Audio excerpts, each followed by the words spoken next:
Hello friends, good afternoon. मैं प्रीति प्रजापति स्वागत करती हूँ आपका अपने YouTube channel all in one divine पर। तो फ्रेंड्स, हम पढ़ रहे हैं सर्कुलेटरी सिस्टम, परिसंचरण तंत्र। उसमें जो हमने पढ़ा था कि परिसंचरण तंत्र में कौन कौन हिस्सा लेता है, तो आपका था ब्लड, ह्यूमन हार्ट और ब्लड वेसल्स। तो ब्लड के बारे में हमने पढ़ लिया है डिटेल में, जिसमें आपकी 2 क्लासेस हुई हैं। उसके बाद में हमने ब्लड वेसल्स के बारे में पढ़ा था लास्ट क्लास में, यानी कि कल। और आज हम पढ़ने वाले हैं ह्यूमन हार्ट के बारे में और समझेंगे कि ये तीनों मिलकर के कैसे परिसंचरण तंत्र बनाते हैं या फिर हार्ट हमारा कैसे काम करता है। तो स्टार्ट करें आज की क्लास। आज की क्लास में हम पढ़ेंगे ह्यूमन हार्ट यानी कि मानव हृदय के बारे में, कि हमारा जो हृदय है वो कैसे काम करता है। तो पहला जो पेज है हमारा, इसमें लिखा हुआ है ह्यूमन हार्ट, मानव हृदय। तो क्या है मानव हृदय? मानव हृदय एक पेशी अंग है। कैसा अंग है? पेशी या कहें मांसपेशी, यानी मस्कुलर ऑर्गन है। जो आपका हार्ट है वो सिर्फ और सिर्फ मांसपेशियों का बना हुआ है, उसमें कोई भी हड्डी या फिर उपास्थि नहीं है। तो याद रखेंगे यह कैसा अंग है? मांसपेशी अंग है, यानी कि केवल इसमें पेशियां ही पेशियां हैं, कोई अस्थि नहीं, कोई उपास्थि नहीं। अगला पॉइंट है, यह वक्ष गुहा में फेफड़े के बीच स्थित होता है। जो आपका हार्ट है यानी ह्यूमन हार्ट है वो कहाँ स्थित होता है? तब आप बताएंगे वक्ष गुहा में। कहाँ पर? वक्ष गुहा में स्थित होता है और हल्का सा बाईं तरफ झुका हुआ होता है। जो आपका यहाँ पर आप देखेंगे तो बीच में ही जॉइंट होता है, लेकिन थोड़ा सा किधर की ओर? बाईं ओर झुका होता है। इसलिए हम कहते हैं कि हृदय हमारा बाएं साइड में स्थित है। लेकिन ऐसा नहीं होता है, सिर्फ बाईं ओर थोड़ा सा झुका हुआ होता है।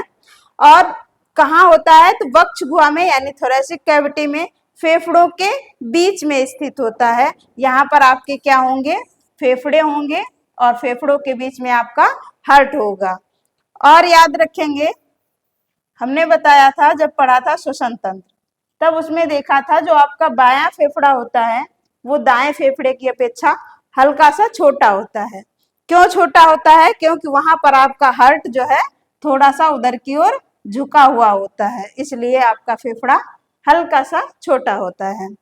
अगला है, यह काम क्या करता है? तो यह रक्त को गति देने का काम करता है, यानी कि आपका जो हार्ट है वो ब्लड पंपिंग का काम करता है, ब्लड को पंप करने का काम करता है।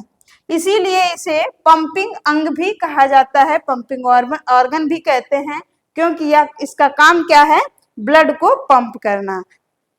सातों दिन 24 घंटे जो हमारा हार्ट है वो क्या काम करता है? ब्लड को पंप करने का काम करता है। अगला है, अगर बात करें इसके वजन की, तो इसके वजन जो है लगभग आप देखेंगे ऑन एन एवरेज 100 ग्राम, 300 ग्राम वजन जो है लगभग में इसका देखा जाता है एक स्वस्थ मनुष्य में। फीमेल में कुछ कम होता है, तो इसको हम लिख लेते हैं 250 ग्राम के करीब, ये फीमेल में देखा जाता है। और स्वस्थ मनुष्य में लगभग 300 ग्राम का हार्ट होता है। आगे अगर बात करें इसकी आकार की, तो ये दिखाई कैसा देता है? बंद मुट्ठी के आकार का हमारा हार्ट दिखाई देता है। कैसा दिखाई देता है? तब आप याद रखेंगे बंद मुट्ठी के आकार का आपका हार्ट दिखाई देता है। आपका जो हार्ट है इसके अध्ययन को क्या कहते हैं? तो याद रखेंगे इसके अध्ययन को हम कार्डियोलॉजी कहते हैं। क्या बोलेंगे? कार्डियोलॉजी। जो स्टडी है हार्ट की इसको क्या कहेंगे? कार्डियोलॉजी। ऐसे ही जो इसके डॉक्टर्स होते हैं हृदय के यानी हार्ट के डॉक्टर को कार्डियोलॉजिस्ट कहा जाता है। अगला पॉइंट है, यह मीजोडर्मल अंग है। मीजोडर्मल क्या है? तो हमने पिछली जो ब्लड वाला क्लास में पढ़ा था कि मीजोडर्मल क्या होता है। जब भी भ्रूण का निर्माण होता है तो सबसे पहले 3 परत बनती है। क्या बनती है? 3 परत। डायरेक्ट अंग नहीं बनते हैं, पहले 3 परत बनती हैं, जिनको नाम देते हैं एक्टोडर्मल, जो कि बाहरी परत होती है, और दूसरी होती है, पहली कौन सी, बाहरी एक्टोडर्मल, और उसके अंदर मीजोडर्मल, मीजोडर्मल, और सबसे अंदर की परत जो होती है उसको हम कहते हैं इंडोडर्मल, इंडोडर्मल।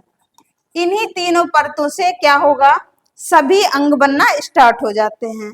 जैसे कि आपका एक्टोडर्मल है, इससे क्या बनेगा, स्किन बन जाती है। जो बाहरी परत है उससे क्या बन जाएगा, स्किन बन जाएगी। अगला जो उसके अंदर की परत है मीजोडर्मल, इससे क्या बनेगा, तो इससे आपका ब्लड और हार्ट बनता है। तो वही यह पॉइंट यहाँ पर लिखा हुआ है कि आपका जो हार्ट है वो कैसा, मीजोडर्मल, मीजोडर्मल अंग है, मीजोडर्मल ऑर्गन है, क्योंकि इसकी उत्पत्ति कौन सी परत से हुई है, तो मीजोडर्मल परत से हुई है, मध्य परत से हुई है। ये पॉइंट याद रखना है। आगे बढ़े, आगे लिखा हुआ है, हृदय के बाहरी आवरण को पेरिकार्डियम कहा जाता है। क्या बोलेंगे, हृदय के जो बाहरी झिल्ली है उसको क्या बोलेंगे, पेरिकार्डियम झिल्ली। क्या बोलेंगे, पेरिकार्डियम झिल्ली।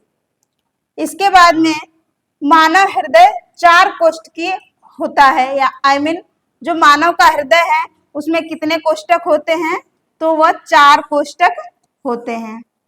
इस तरीके से मानव हृदय में 4 कोष्ठक होते हैं, तो इसीलिए कहते हैं कि मानव का हृदय 4 कोष्ठकीय होता है। यह सेप्टम के द्वारा विभाजित होता है। कहने का मतलब, जो यहाँ पर दीवार होती है इसको हम सेप्टम नाम देते हैं। क्या नाम देंगे, सेप्टम। इसी सेप्टम के द्वारा हमारा हृदय 4 कोष्ठक में विभाजित होता है। आगे बात करें, दाएं भाग में अशुद्ध रक्त। कहने का मतलब, इनके जो नाम है, नाम याद रखेंगे। जो आपका इधर साइड का है इसको हम बोलेंगे लेफ्ट साइड। लेफ्ट साइड में क्या होगा, ये आपका लेफ्ट आर्टिकल, क्या बोलेंगे, लेफ्ट आर्टियम, दायां आलिंद, और ये आपका दायां निलय हो जाएगा। एक मिनट,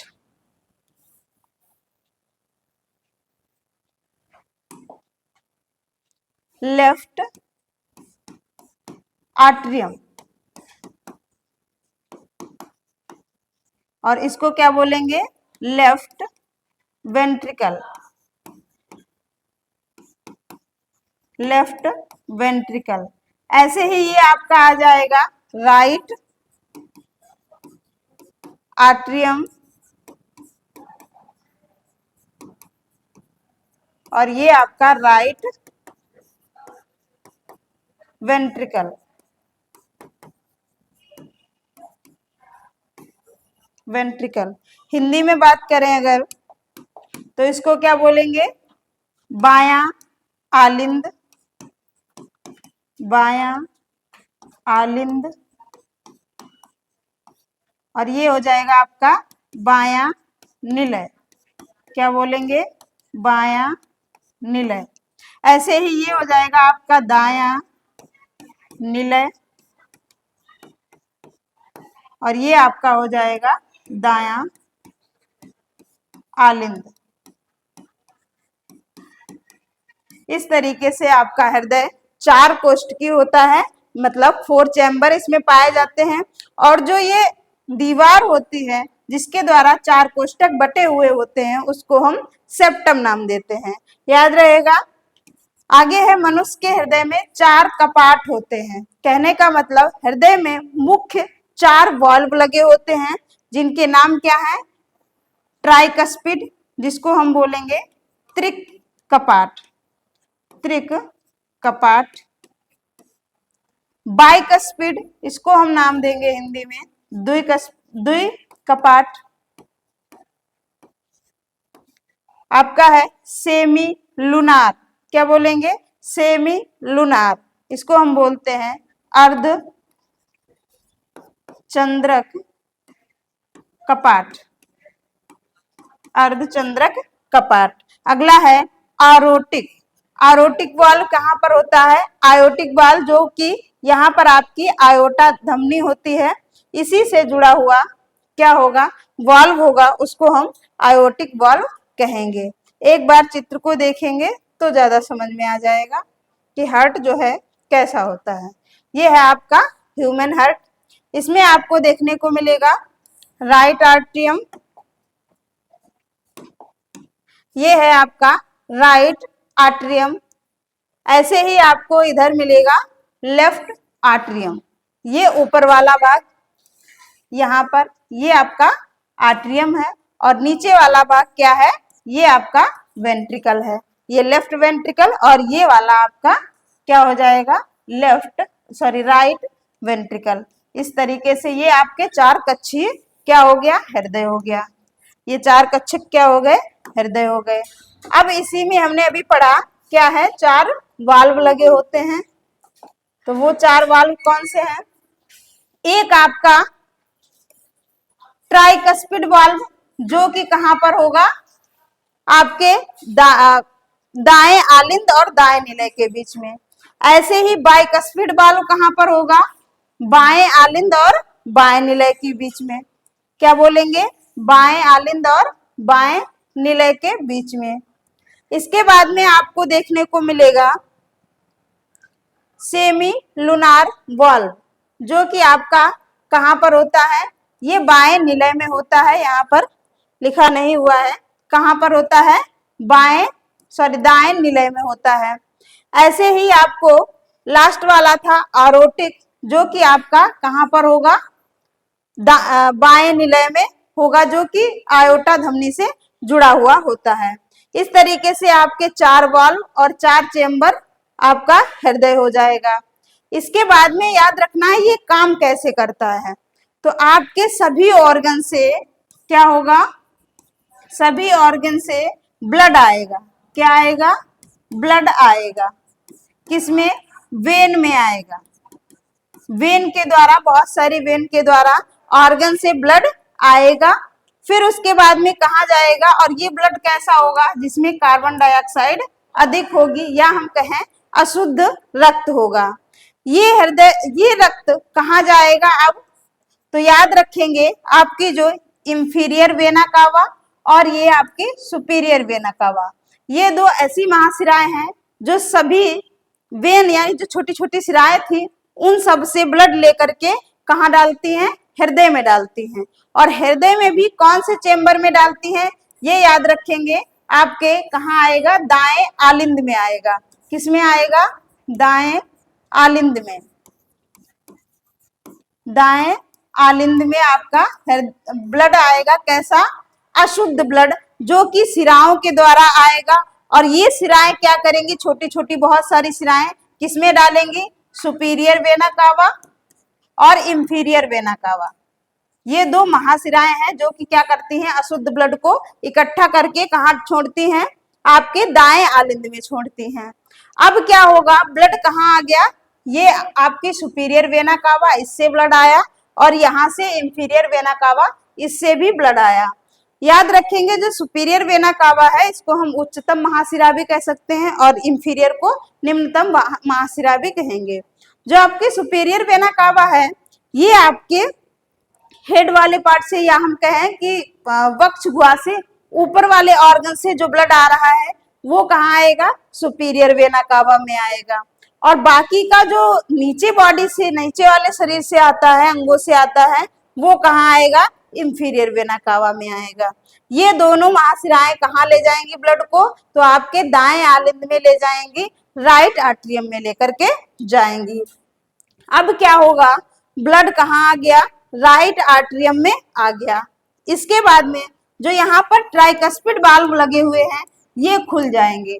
जब राइट आर्ट्रियम भर जाएगा तो क्या होंगे? जो ट्राइकस्पिड वाल्व लगे हुए हैं ये खुलेंगे, और ब्लड कहाँ आएगा? आपके राइट वेंट्रिकल में आ जाएगा, दाएं आलिंद में आ जाएगा। अभी ब्लड कैसा है? अशुद्ध ब्लड ही है, अभी ऑक्सीजनेटेड ब्लड नहीं है। तो अब यहाँ पर हमने बताया था सेमी लूनार वाल्व लगा होता है, यहीं से आपकी जुड़ी होगी एक सिरा जिसको हम नाम देंगे पल्मोनरी वेन।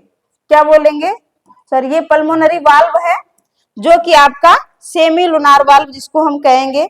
अब यहीं से आपकी ये है पल्मोनरी आर्टरी, इसको हिंदी में बोलेंगे फुफ्फुसी सिरा। क्या बोलेंगे, फुफ्फुसी सिरा।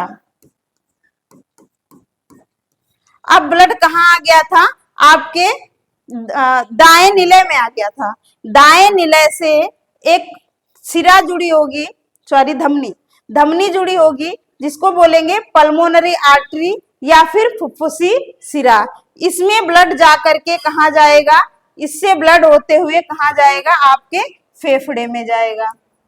कहाँ जाएगा, फेफड़े में, लंग्स में जाएगा। अब क्या होता है, लंग्स में ब्लड का प्योरिफिकेशन होता है, शुद्धिकरण होता है। ये हमने कब सीखा था, जब रिस्पायरेटरी सिस्टम पढ़ा था, श्वसन तंत्र पढ़ा था। तो वहां पर जब ब्लड शुद्ध हो जाता है, उसके बाद में वहां पर जो यहाँ ब्लड था, कार्बन डाइऑक्साइड वहीं छोड़कर ऑक्सीजन वहां से जोड़ करके अपने साथ ले करके ब्लड फिर से कहाँ आ जाता है, फिर से ब्लड आएगा आपकी एक सिरा है जिसका नाम है पल्मोनरी सिरा, जिसको बोलेंगे फुफ्फुसी सिरा। क्या बोलेंगे, फुफ्फुसी सिरा, सॉरी हाँ सिरा इसको बोलेंगे। और ये आपकी धमनी थी, फुफ्फुसी धमनी। क्या बोलेंगे, फुफ्फुसी धमनी। तो जो अशुद्ध ब्लड था वो दाएं निलय से कहाँ जाएगा, फुफ्फुसी सिरा के द्वारा फेफड़े में जाएगा, और फेफड़े से फुफ्फुसी सिरा के द्वारा ब्लड कहाँ आएगा, आपके बाएं आलिंद में आएगा। कहाँ आएगा, बाएं आलिंद में। तो एक ये मात्र एक ऐसी धमनी है, पल्मोनरी धमनी, जिसमें अशुद्ध रक्त है। क्या बोलेंगे, एकमात्र ऐसी धमनी जो कि है पल्मोनरी धमनी, इसमें अशुद्ध रक्त होता है।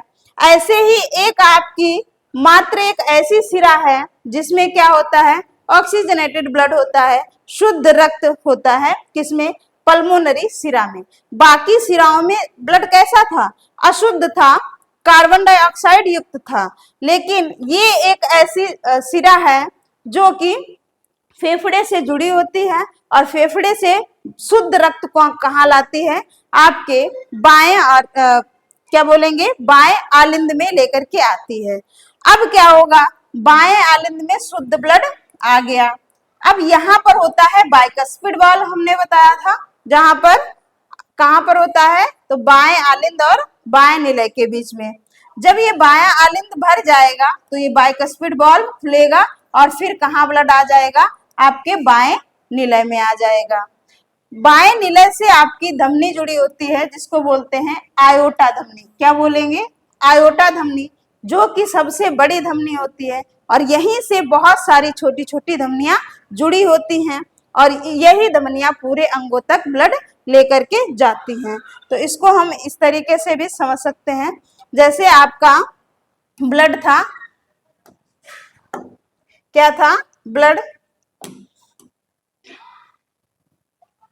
एक मिनट,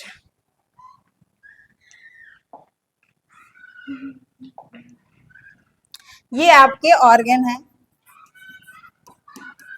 क्या है, ऑर्गन, अंग है। अब सभी अंगों से ब्लड आना है, कैसा, कार्बन डाइऑक्साइड युक्त। तो कौन लेकर के आएगा, सभी सिराएं लेकर के आएंगी, वेन्स लेकर के आएंगी। और ये वेन्स कहाँ छोड़ देंगी ब्लड को, कहाँ छोड़ेंगी, तो सुपीरियर वेना कावा, कहाँ छोड़ेंगी, सुपीरियर वेना कावा, और कहाँ छोड़ेंगी, inferior vena cava, inferior vena cava. और ये ब्लड को कहाँ ले जाएंगी, आपके जो राइट आर्ट्रियम था, कहाँ ले जाएंगी, राइट आर्ट्रियम में। राइट आर्ट्रियम में जब ब्लड आ जाएगा और ये भर जाएगा, पूरा दायां आलिंद भर जाएगा, उसके बाद में जो हमने बताया था ट्राइकस्पिड वाल्व होंगे, वो खुलेंगे, और उसके खुलने के बाद में ब्लड कहाँ आ जाएगा, आपका राइट वेंट्रिकल में आ जाएगा, मतलब कि दाएं निलय में आ जाएगा।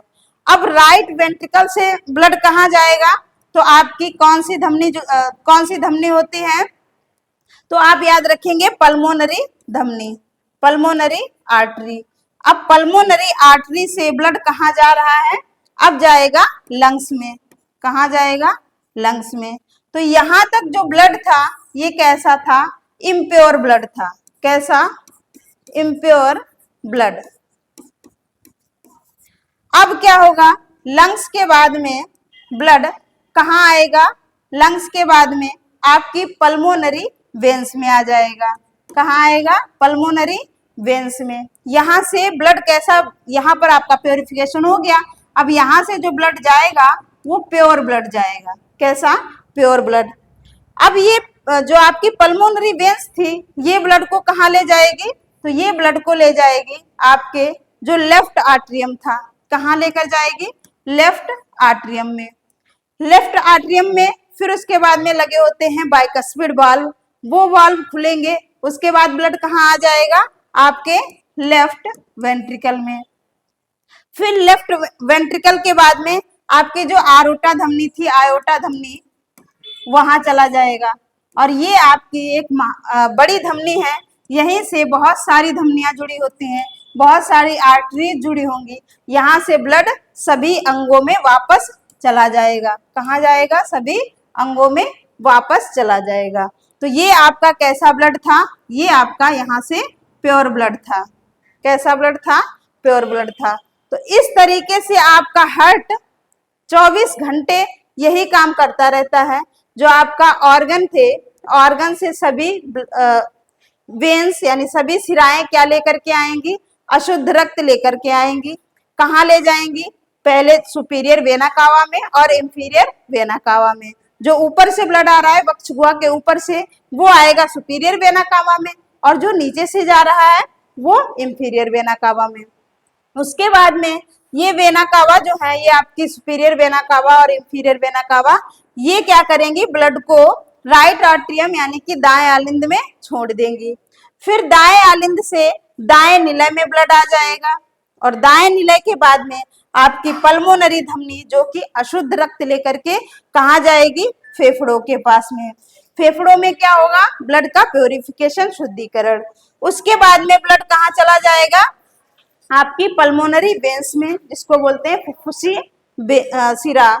वहां से ब्लड अब कहाँ जाएगा, दाएं आलिंद में आ जाएगा, सॉरी बाएं आलिंद में आ जाएगा। और बाएं आलिंद के बाद में बाएं निलय में, फिर उसके बाद में एक सबसे बड़ी धमनी जिसको बोलते हैं महाधमनी, वहां, और वहां से सभी छोटी छोटी धमनियों में, और धमनियां फिर से कहाँ लेकर के जाएंगी, अंगों में। तो इस तरीके से आपका हार्ट जो है काम करता है। अब पढ़ेंगे आगे।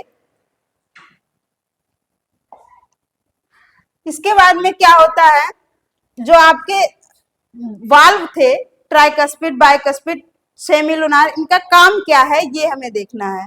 तो जो कपाट है, जो वाल्व हैं, ये रक्त को सही दिशा प्रदान करते हैं। कहने का मतलब ये वाल्व जो हैं क्या करते हैं, वाल्व से होकर के ही ब्लड आता है, और ये क्या करते हैं, एक विपरीत दिशा में ब्लड को जाने से बचाते भी हैं।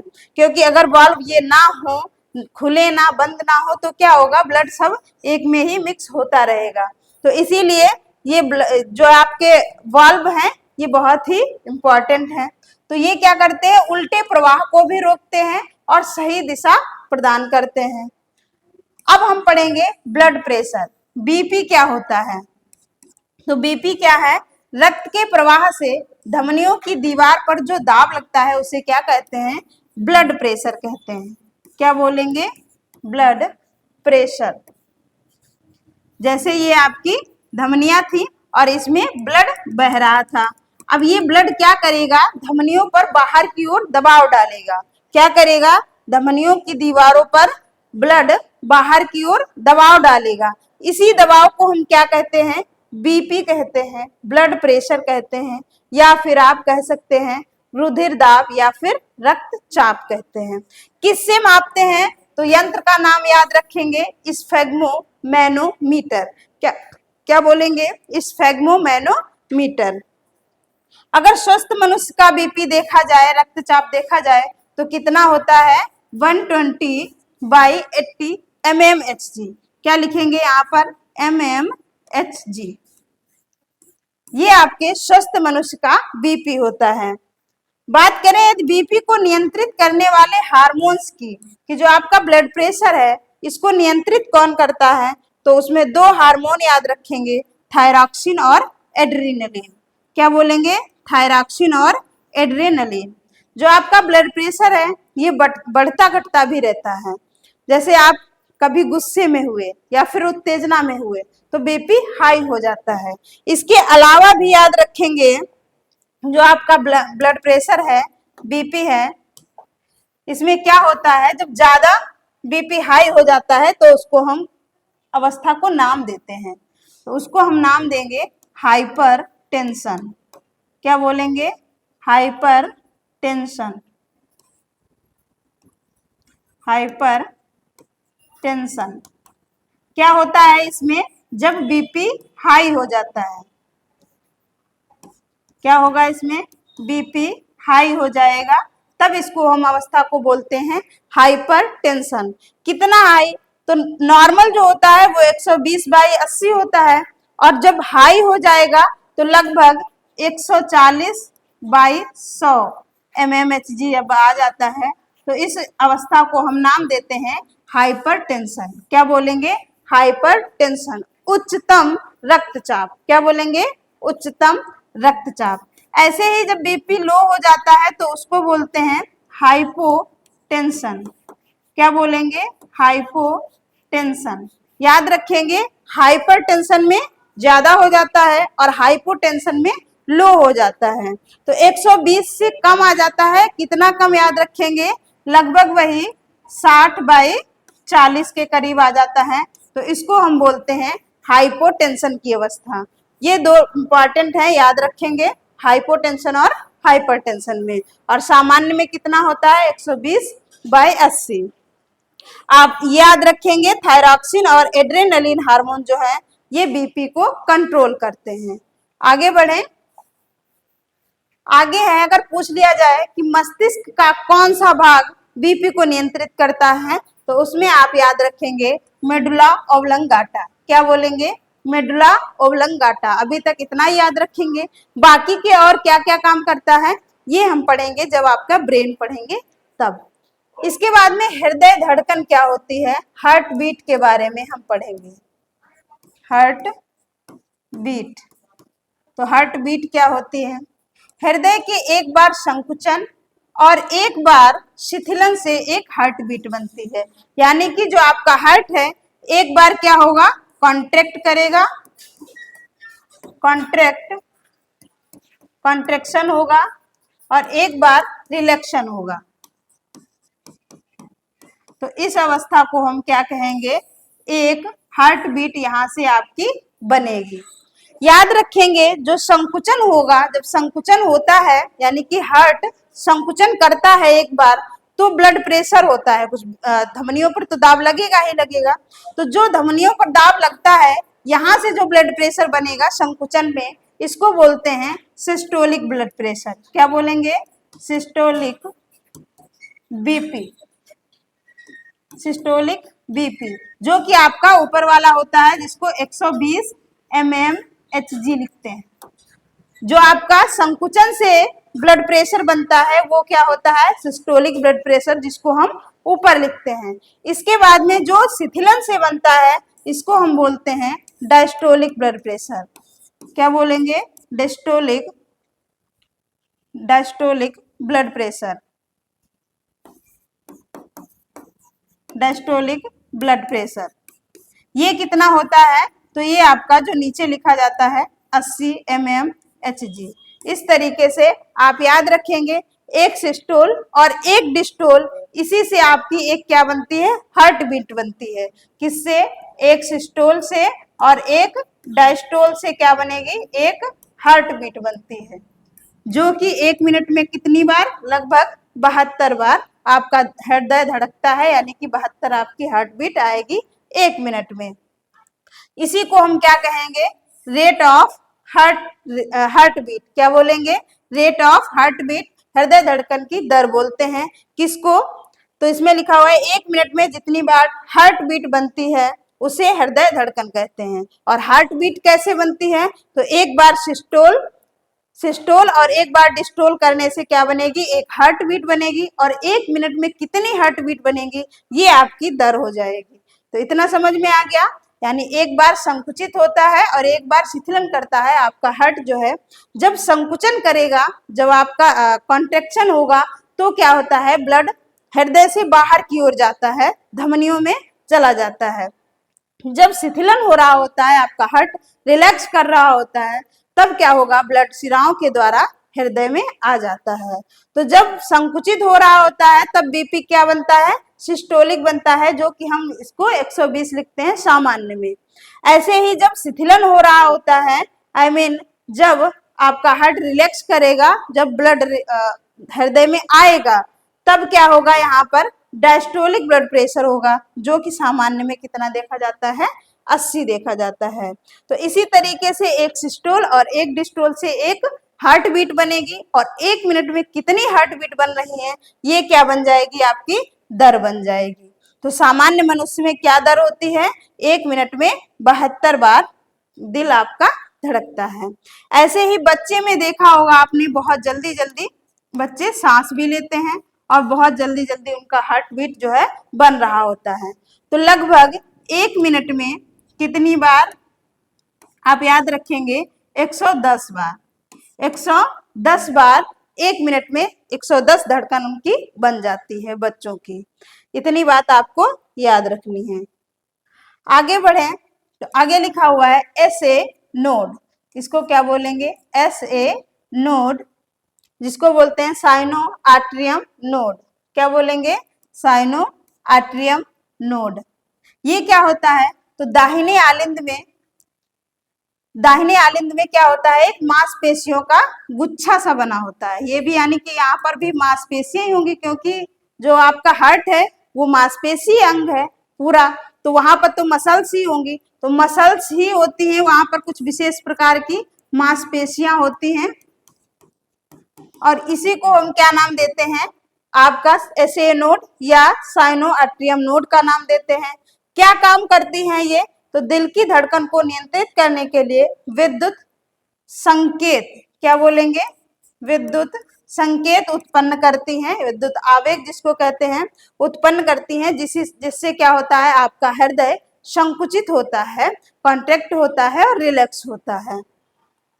आगे लिखा हो यह संकेत हृदय को सिकुड़ने और फैलने का संदेश देते हैं। तो हम कह सकते हैं जो आपका SA नोड है इसको हम प्राकृतिक पेसमेकर भी कहते हैं। क्या कहेंगे?